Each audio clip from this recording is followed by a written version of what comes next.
I very clearly remember we had a all-hands meeting at the beginning of 2025. I went, everybody listen up. We are going to be number one on HackerOne. And the whole company said, oh no, here goes the math professor again. But sure enough, we let it loose at the beginning of April and it straight away shot to number one in the US just before Black Hat in August. It became number one in the world.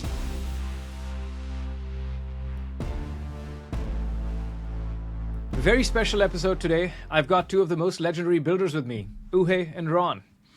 Oege, you need no introduction, but for those who haven't met you before, Oege started SEML, that later became GitHub Advanced Security, then built GitHub Copilot, one of the most impressive AI tools today, and now XBOW, an AI cyber platform. Ron also needs no introduction, but Chief Revenue Officer of one of the most generational businesses, Databricks. You've led Databricks from 0 to 4 billion in revenue run rate, 100 billion in market cap, and hundreds of go-to-market professionals. Ron, your time is incredibly precious. You're now joining the board of XBOW. When you join the board, people pay attention. Tell us what you saw in XBOW. Yeah, no, I mean, first off, thanks for having me. Just really excited to be here. Listen, I got introduced to XBOW and Oege through Roelof Botha at Sequoia. So we're Stanford classmates. We kind of go way back. And he was like, hey, I have this amazing company. It's kind of the combination of AI and cybersecurity. And their founder is just an absolute genius and still has a little bit of a chip on his shoulder. Reminds me a little bit of you. So I'd love for you to meet him and see if you can help the company kind of build out their go-to-market strategy. And just met Oege. I mean, the guy's brilliant. He's one of the original, GitHub Copilot inventors. And we met, and he started to talk a little bit about what he wanted to do in AI and cybersecurity. And when I look at it, like AI, probably one of the biggest market space trends in the world right now, and cybersecurity is the other massive market, right? Massive budgets at all these companies, and so the combination of the two is a huge opportunity. And Oege and the amount of engineering and brilliance and his team, had a lot of similarities with what I saw in the founders of Databricks, and so was just crazy excited to get involved and start working together, and we hit it off, and excited to be here. As an investor in both Databricks and XBOW, I completely agree. Oege, very, very special founder. Why Ron? This is a very valuable slot for us. Knowing you think a lot about this decision. Maybe shed some light on why Ron. Sure. So first of all, thanks very much for having me today. And Ron, very many thanks for being here, for being on our board. Of course. It's absolutely true. The independent board seat is critical to a company like XBOW. And so we were very deliberate. We made a list of criteria, all the things that we were looking for. Someone who could add value over and above the incredible investors we already had on the board. And I spoke to several dozen candidates, incredible people with an unbelievable track record. But the most important thing that we were looking for was someone who could help with our go-to-market and turn the company from being a research lab that proved the feasibility of AI autonomously hacking web applications, and moving that lab into an enterprise software company. And when I met with Ron, it immediately clicked, and it was completely clear that that's what he could help us with. Move from a lab, becoming an enterprise company. Well, Ron is a very legendary revenue leader, and in a large part because he's also deeply technical. And he's an engineer by training, as we know, and fellow Stanford alum. And you joined Databricks in 2015, Ron. That was a decade ago. 10 years. Exactly. 10 years. It's been an amazing journey. I mean, it's one of a kind, once in a lifetime type company. Just crazy excited about what we're building. Yeah. and I see a lot of similarities in what we're trying to build at Expo, right? Like, I think the AI cybersecurity market is massive, and I think Expo is the early innovation leader. And just the progress we've already made in the enterprise space is super exciting. Yeah. In large part, thanks to your advice and introductions, Ron. So We're just thank you. getting started. Just getting started. Well, say more about that, Ron. So, Databricks in the decade that you've been there has gone from 0 to 4 in 10 years, 0 to 4 billion in 10 years. Yep. Where on that 10-year scale do you think Expo is right now? Is it at the very start in terms of its maturity, of maybe even the technology's adoption and then the commercial scale? Or do you think it's a little bit farther along than your first year at Databricks? Yeah, no, listen, I think a lot of similarities early days.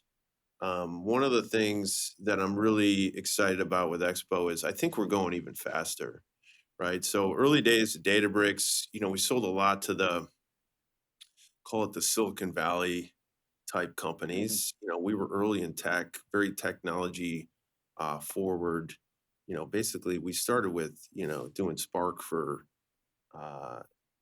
data and doing it in the cloud. So cloud adoption was early.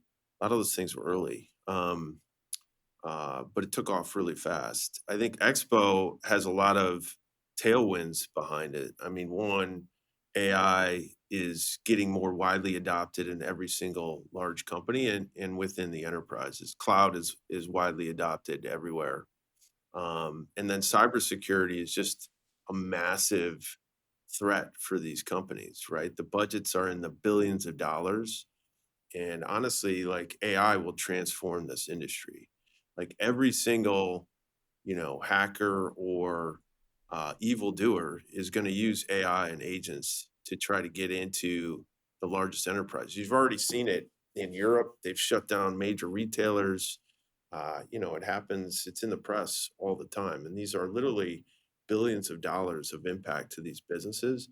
So you have to have AI in your cybersecurity strategy to be able to combat these things. And by the way, part of my research on Expo is it's the number one leader, the innovation leader, number one on HackerOne. Let's start with just having the best tech and the best AI on the planet for cybersecurity, and then let's go get all the customers to try it out and use it. And so pretty simple thesis. But I think super excited about the progress we're already making. I think hopefully, we'll go even faster than the early days here. Excited about what the team's doing. Thank you, Ron. We're incredibly lucky to have you. I might pick on something you said towards the end, which is Sure. since at least we invested and I had Uwe on the show, Expo has gone on to climb and be the number one hacker on HackerOne globally, not just in the US, but globally. Yep. No small feat. It is now, in the first time in history, an AI system outperforming most humans on the planet. That is it's a very significant milestone. Maybe you can decompose that for us, Uwe, a little bit. What did it take to get there? There's a lot of companies that game the benchmarks, the academic benchmarks, the leaderboards, but this is a real life leaderboard. This is a dynamic leaderboard where people are having, a dynamic competition every day. Take a technical deep dive a little bit before we come back to the commercial side of things. Sure.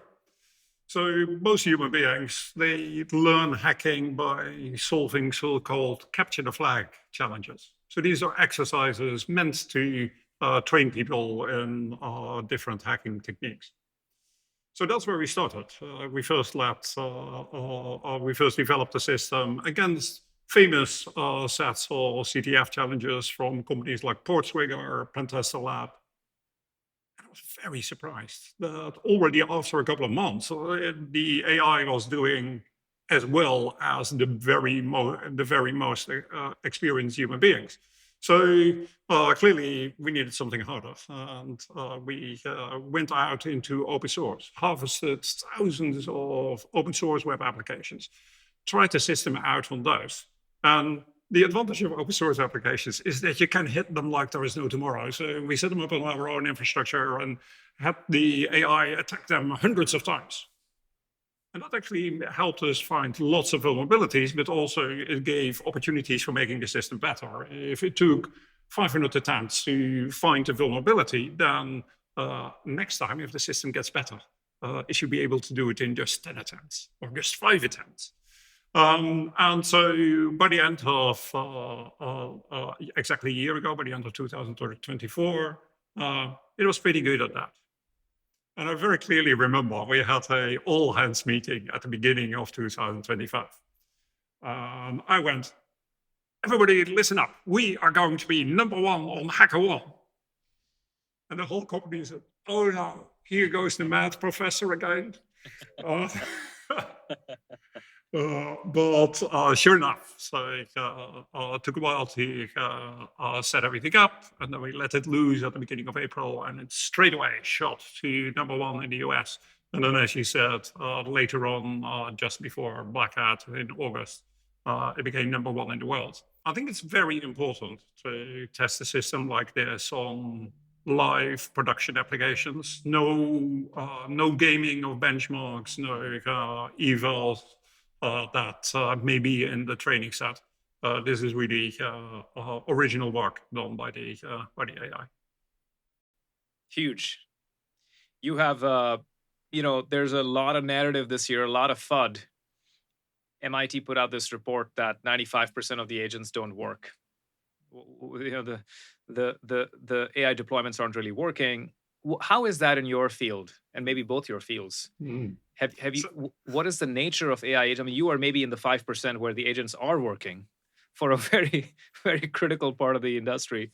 So talk about that a little bit. Like, what's the divide? Because we see, what's the divide? So I think it's super easy to make a cool demo with AI. I sometimes call it the Siri effect. Remember the early Siri? Everybody was so excited when you see it the first time, and then you try to use it for real, and it doesn't really work. You're not excited by your Siri, Oege? And so making an application work hard in production, it's hard because typically because the systems hallucinate and they make stuff up, and offensive security is different as an application because there was a very crisp success criterion. And so you can tell when the AI got it right, and you can have it try multiple times. And so for hacking, for offensive security, hallucination is actually a feature because it comes up with these crazy, weird ideas that for most humans would be, why would you do that? Well, just because it could. And maybe just double clicking into that, you have, or XBOW has broken into a lot of well-known enterprises and their perimeters. Could you share with us some of these organizations? Give us a couple of concrete examples of what you might have found. What were the doors that were left open? What kind of vulnerabilities is the AI catching that the humans might have missed? Oh no, you've got to be careful here. Some of that information I cannot actually share. But let me try. So for the HackerOne effort, this is public information.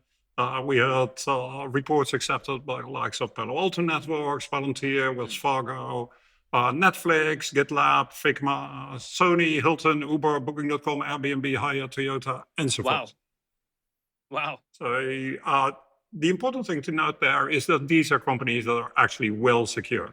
These are not Mickey Mouse systems, and these companies have terrific security programs. And as soon as we reported vulnerabilities, they reacted, fixed them, and made their systems safe. So if you look at some of our enterprise customers, the kind of things the system, I keep doing this, I shouldn't say we, the system, it's the thing. Yes. It finds things like the typical technical vulnerabilities like SQL injection.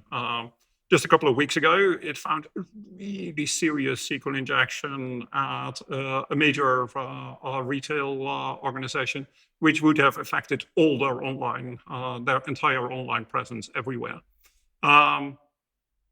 A company that I can talk about, earlier, a couple of days ago, we released a case study with them. Cessnam. Cessnam is a, let's do that again. Yeah, Uh, start with Cessnam is yeah.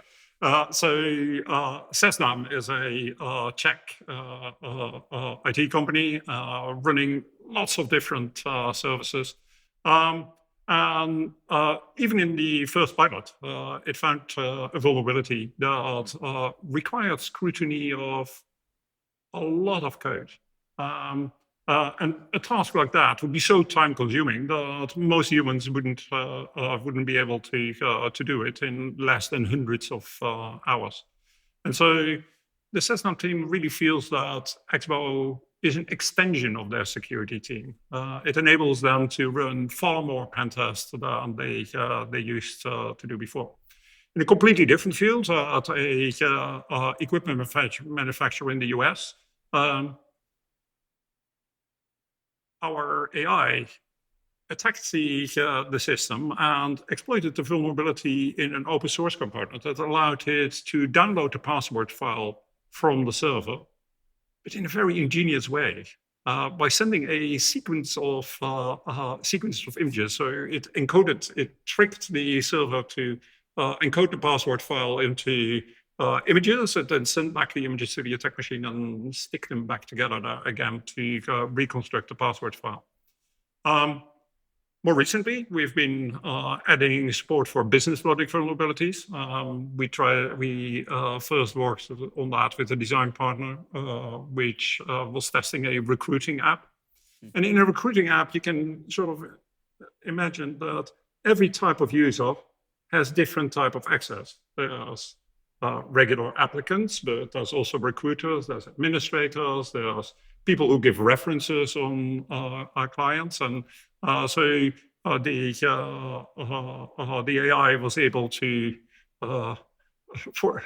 show how a candidate could access the comments from someone who was giving a reference, which is clearly what you don't want.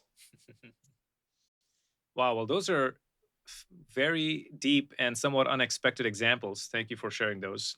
And a clear reminder that security is a big part of the enterprise budgets. And I mean, to the topic of agents too, and what it takes to get agents to work. I mean, obviously, Databricks is at kind of the forefront of this with Agent Bricks, and for us, enterprise AI is a lot about how do you have agents work with your proprietary data, because that's how you're going to drive real, actual execution and automation of these tasks. The great part about XBOW too is they're training their model on real situations, right? And that's why it's the best in the market, right? Similar to what we're doing. And I do think this will be the year of productionizing agents. And we're seeing tons of amazing progress in almost every one of our industry segments. And again, that's one of the parallels I see, with XBOW in terms of the success that they've seen inside a lot of these companies. I mean, part of the sales process is we're going to actually run a pilot and a test to show you that it works, right? So if it doesn't Absolutely. find anything, most people are like, well, what's the big deal, right? So that's a big part of the success of the model here. So Yeah, Ron, you have seen a lot of this journey from both sides of it, right? Like a lot of dev-oriented companies that achieve massive scale have had to master both bottom-up adoption with the technical buyer, typically a developer or cybersecurity professional, but also a top-down motion, which Databricks now has spades, but even outside of Databricks, like GitHub, Atlassian, Datadog, any dev-oriented company has both a self-serve product, a bottom-up product, and a top-down motion, which is similar to how XBOW is approaching it. But as we tackle those, there are very different motions. Yep. What advice would you have for XBOW on how to run that and how to balance that well? Yeah, I mean, first of all, we're selling this product, and in a lot of the new innovative companies, it's a very technical product. A lot of the AI products are super technical. And so you need a technical sales team. I mean, that's one of the things I think we did really right at Databricks was we built an amazing, the best in the world technical sales force. And that's kind of the advice and the path that we're following at Expo, right? Is, how do we get folks that kind of understand security, understand AI, understand how to talk to technical buyers? Because you have to win the hearts and minds of the folks that are actually doing the work. But that being said, like I said, like cybersecurity is a CEO level initiative, right? Like we've had the CEO of the biggest banks on stage at Data and AI Summit talking about billions of dollars spent on cybersecurity. And quite frankly, all of that is going to be going towards an AI focused world, right? And so making sure that you can both have the technical chops, but also can, make it, understandable for the C-level executive. That's really important, especially when you go into the enterprise. Like enterprise selling is very different than selling to the digital natives and startups and Silicon Valley type companies. It's a Totally. different motion. It's a different playbook. So But go that's ahead. exactly what we see, especially after you have been coaching us. Expo has lots of traction in verticals like finance, healthcare, retail, not necessarily the most technical audiences. And then in terms of geographies, we also see it resonating everywhere. A couple of weeks I was in South Korea. South Korea has in October put new legislation in place where the government requires everyone to run regular pen tests, but also the government itself can go and run random pen tests on companies that they think are important to the country, just to check that their cybersecurity is in order. And so the the pull on the enterprise side is huge. However, I do think that we do need to have both the top down and the bottom up motion, because when the C-level executive says, I think we should do this, then he will always rely on his technical lieutenants to ratify and validate their intuition. And so it's part of the reason that very recently we've launched a new product called Lightspeed, which is super easy to get started. And a small technical team can just immediately get going. It starts at only $4,000, so it's well in their spending capability. They get the pen test report in just a couple of days. There's no scoping calls. It's no kickoff meetings. All fully self-serve. And we're so confident about this product, and we so much want to win the hearts and minds of the technical champions, that we've introduced a special promotion which we call 0 day or 0 pay. If the AI does not find a vulnerability, you don't have to pay anything. And this is very much part of our philosophy. I mean, many people run a pen test in order to get a compliance tick box, but we think that the test should be to actually improve your security. And so that's why we have this slogan: 0 day or 0 pay. And a lot of the combination of having self-service, so a lot of the technical buyers, we had that early days, we called it Community Edition at Databricks, basically free service to try out. So a lot of the technical users, they don't want to talk to salespeople. They just want to try it, right? And so Exactly. Expo, I think the new service will be amazing for a lot of folks to just be able to try it. And then, like I said, like the enterprise motion is just different, right? So you have to go through security reviews, and you have to make sure you're pricing it properly, and make sure executives understand, because AI too, they're like, that's a bit scary for them too, right? I'm going to have AI do my cybersecurity. So making sure you have all the guardrails, protections, all those kind of things. So that motion, I think, is moving pretty quickly at Expo. And the combination of these two things, to me, is how you get that flywheel going, from 10 to 100 million to billions of dollars. So. I might double click into that, Ron.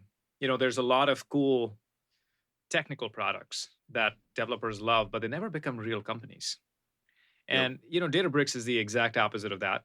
It did start out that way. The data, the AI backbone for thousands of organizations today. But back in the early days, it started out being a better way to run Spark queries, faster, cheaper for data engineers. I was one of them.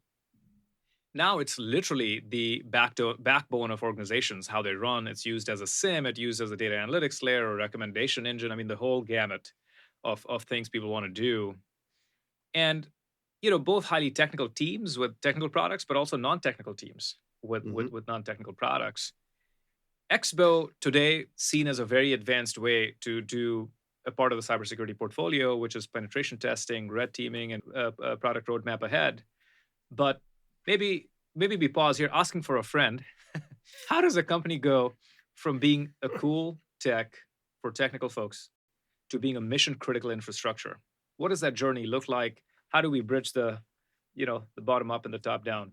Yeah, I mean, listen, first of all, winning the hearts and minds of the technical user and buyers is paramount, regardless. But how do you actually then map yourselves to the biggest business value? Because that's when people are really going to care and they're really going to lean in with their executives and with their budgets and things of that nature. So, for Databricks, data and AI is how companies will compete, win, and lose in the future, right? And same thing goes for AI for cybersecurity and Expo, right? This is how cybersecurity will be done in the future, is with AI. And so the other part of that strategy too is like, how do you then start to expand from, say, a single product to multiple products and to a platform, right? So cybersecurity is separated into lots of different kind of product and attack vectors and things of that nature, right? And so, when you look at the Expo roadmap, you're not just going to do AI for penetration testing and things of that nature.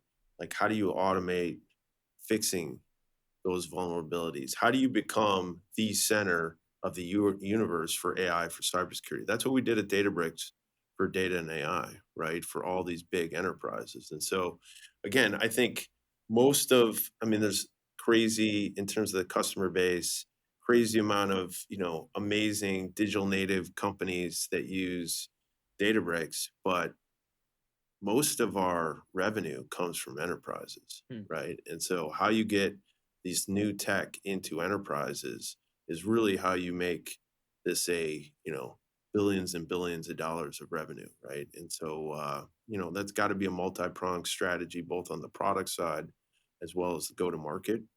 And you have to build out that enterprise sales team to do it. It's not going to happen through self-service. It's just a different motion. And you have to have the combination of the two. And, we did that right at Databricks. And, I'm trying to help and hoping we do it the same way here at Expo. So. Yeah. It's exactly what we hear from enterprise customers. They all go, "This is wonderful. This is great. Automated pen testing of web apps. Can you also do mobile native infrastructure? And by the way, we want to integrate it in our engineering processes so that every time someone makes a change, we immediately get a quick test of anything that might have been impacted by that change."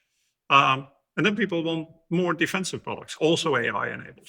And firewall trained against an AI-enabled firewall trained against our offensive agents. So absolutely, I mean, that market pull to become a platform rather than just solve one thing is very strong here. And Uwe, as you hear Ron describe this journey for Databricks, what parts of that do you think could use or copy at Expo? And what might be different because security is different than data or AI, or where there might be more shades? So Ron is here because there are lots of similarities, Yes. I hope. Yes. Especially in the amount of revenue we can make in a couple of years. But so I think that it's, we already said it several times, winning the hearts and minds of the technical champions. security people are even harder than normal developers. They are so skeptical. They will take no bullshit. And so we have to be extremely data-driven in how we convince them. That's the multi-product strategy that we already talked about. One thing that we have to get right and that we're only just starting is building the whole ecosystem with partners. There's lots of services to deliver around the product, and so for that we plan to partner with the big systems integrators, but we also, of course, need to partner with the hyperscalers to quickly get our product installed at their enterprise customers. I mean, that's a big part too, right? Like I always talk about the different phases of a company, like the early product market fit from kind of 0 to 10 or 20 million. I mean, I think Expo's kind of, into and through that phase.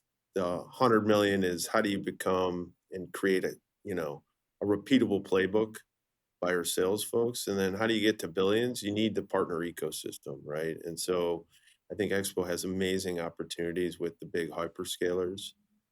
They're far ahead from a development perspective and an engineering and innovation perspective in this space.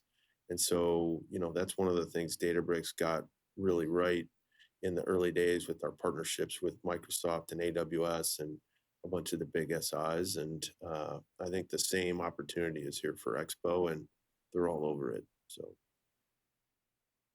Something So you one said. difference, Yeah. one difference. At Databricks, they started with a $0 offering, open source. We don't have that. That's nothing that's completely free. 0 days, 0 cost. If we deliver the value, you gotta pay. Right. Something you said, Uwe, is that the security experts take no bullshit. They're very discerning, maybe a little bit more cautious by definition. There's a lot of FUD right now. There's a lot of security events in the year that happened. Anthropic had this thing. OpenAI had a big announcement. There was another. A lot has happened this year. Break it down for us. Maybe we start with what Anthropic recently released. A Chinese state-linked threat actor used Cloud Code to automate 80-90% of the intrusion lifecycle. Did it faster, probably cheaper, including reconnaissance exploitation. I mean, this was a meaty report for somebody like me who is not an expert. Sounds dangerous. Break it down for us. What does that mean for us? And what matters most there? So it's really simple. Attackers have leveled up. It used to be the case that the bad guys are also constrained by a lack of talent. There's just not enough good hackers in the world to attack all the systems all the time. But that has now changed. If you have access to GPUs, you can launch quite sophisticated attacks on all systems all the time. Unfortunately, many of the defenders are still stuck in manual ways of doing things. And because of that, there is a growing gap in the speed of attackers and the speed of defenders. I wrote about this a couple of weeks ago. I call this the chaos phase. We are going to see a period where many targets are unprepared, and there will be many more cyber attacks than we've seen before. The good news is that because it's all automatable, and there is XBOW, which does this better than the attackers, you can actually find all the vulnerabilities before the system is even exposed to the outside, and so they can get fixed. So in the long term, I think that the defenders are going to get the upper hand. But first, we'll have the chaos phase. It feels like the job of a CISO is not getting easier. It feels like the offensive actors are getting more sophisticated. AI doesn't need to sleep, doesn't need to eat. And, as you said, there's a lot more GPUs available coming online. OpenAI just launched something called Aardvark, which they described as the autonomous security researcher. reads your code, helps you fix and find vulnerabilities. Maybe talk about that. That was the other big announcement we were tracking. How does that fit into your ecosystem with Expo, or is it complementary, competing, overlapping, somewhere in the middle? So this is why I love Apoorv. He very gently asks the question, are you a competitor of OpenAI? He's also an investor in OpenAI. So Aardvark is, in my view, the next generation of static analysis tool. So it reads the source code and does an amazing job, but it doesn't actually execute anything. It doesn't craft and run the exploit. And so I think it's complementary. The way I see agents like XBOW evolving is that they use a lot of different tools. And just like a human, one of the tools they should be using is a static analysis agent like Aardvark that reads the source code, comes up with ideas of things that might be vulnerabilities. But then you still need to craft an exploit to prove that really this problem is exploitable from the outside. So I see a future where XBOW can build on Aardvark, and the two are better together. Same. We're going to move into my favorite part of this whole episode, which is rapid fire for you guys, legends in the industry. There's a lot that you can't speak about, but this is now, we start with a long, short game. Your favorite business, your favorite startup, something that you're long that you think is underappreciated. And the other way, which is something that you think has more sizzle than their steak, something that you would bet against. If you could, and this is not investment advice, guys. Whoever wants to go first. I'll go first. I mean, on the long, obviously, this is my personal opinion on startups and private companies. I mean, obviously, I'm super long on Databricks, but I'm long on XBOW. Yes. Massive upside. Thank you. Yes. And you know, a couple other companies I like. I like Cursor. Yeah. I think Cursor's got a lot of upside. I like Reflection in the open source model space. I think they got a lot of upside. So those are some of my top picks. A bunch of other smaller companies out there that I think have some legs, but those are my big picks right now. I'm not going to bash anybody out there. I'm an entrepreneur, so I hope everybody's successful. Okay, over to you, sir. I'm long on Harmonic. Not many people know about them. They are aiming to build a mathematical superintelligence. And what I find exciting about it is that they harness the creative power, the hallucinations of LLMs, but then constrain it by making it produce very rigorous mathematical proofs in Lean.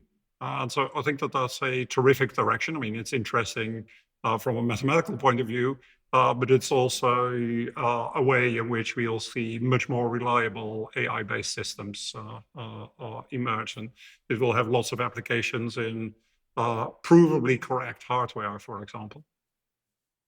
Tudor, Vlad, the co-founders, great friends and really great entrepreneurs. I agree. Absolutely. And then short. I hate everything that's a co-pilot, really. Oh boy. Just these things that get in the way. I want to do something. I know what I want to do. I know what the email that I want to write. Just don't make suggestions. That's funny. I believe Microsoft also has a co-pilot. I didn't mean a particular co-pilot. Yes. Yeah. All the co-pilots, the broader pronoun of co-pilots. Maybe on that, most underrated AI tool that you personally use, or other than the co-pilots that you use. So it's probably because of the incredible rate at which we're growing our revenue activities, and so I've been amazed. It's not underrated, or lots of people know it. I'm just amazed how much Gong helps me keep on top of all the conversations that all the salespeople are having, and I can see immediately see all the conversations where deal blockers come up with common features that people request in the product and that aren't there yet. This is fantastic. I mean, this is really a lifesaver. I would never be able to keep on top of what's happening without that. Gong, let's go. I mean, I'm a big user of, obviously, Chat GPT and Gemini and Perplexity and all those. I mean, I think Expo's underrated right now. So if you're into Yes. security, go try Expo for sure. I think there's a bunch of great AI tools for SDRs and automating some of those kind of sales processes. So check those out. And then even the vibe coding stuff, like I said, I mentioned Cursor before, Yeah. but I mean, it's so easy now to kind of build applications. That stuff is game changing. So, the cursors and the replets and the lovables, those are all great tech. Uwe and I were joking the last time we did this. Cursor has made writing software honestly a lot more fun than it was 10 years ago. Totally. Debugging Completely. a lot more fun. Totally.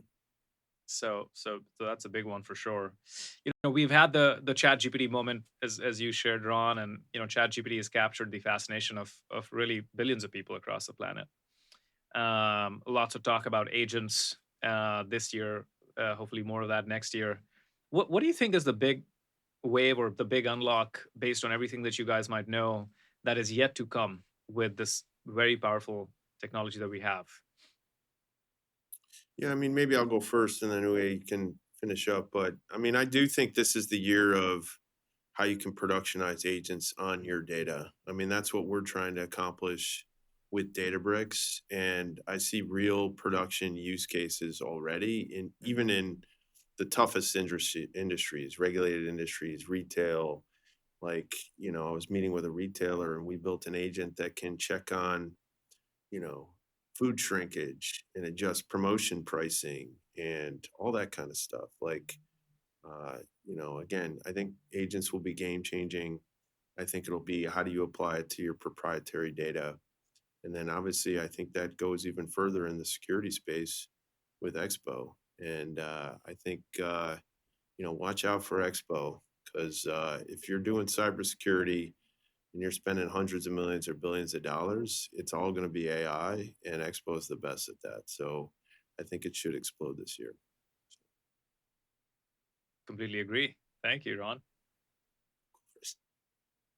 Great. So I'm going to give a more technical answer. I think that it's going to be the combination of agents, LLMs as we know them today, together with symbolic techniques, as in the example of harmonic, but actually also as in the example of XBOW. In XBOW, we have a super low false positive rate because after the LLM has done its work, it says, I found an exploit.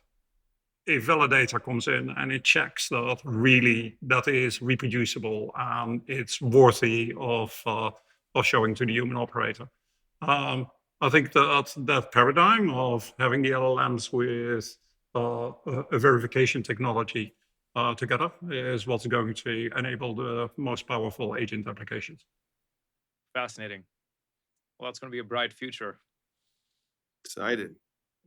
Well, thank you, gentlemen. Multi-agent systems in production, governed by humans. It's going to be an amazing future. Can't wait to see the next 5 to 10 years. It's going to be amazing. What a time. Exactly. It's going to be much more fun. Totally. Well, thank you so much for doing this with us. Ron, we're honored to have you on Expo. Thank you for joining us. Uwe, this was great as always. Until next time. Thanks for having us. Honored to be here. So thanks, guys. Thanks, Ron. All right. Thanks, We'll see you. Bye-bye. Have a great one.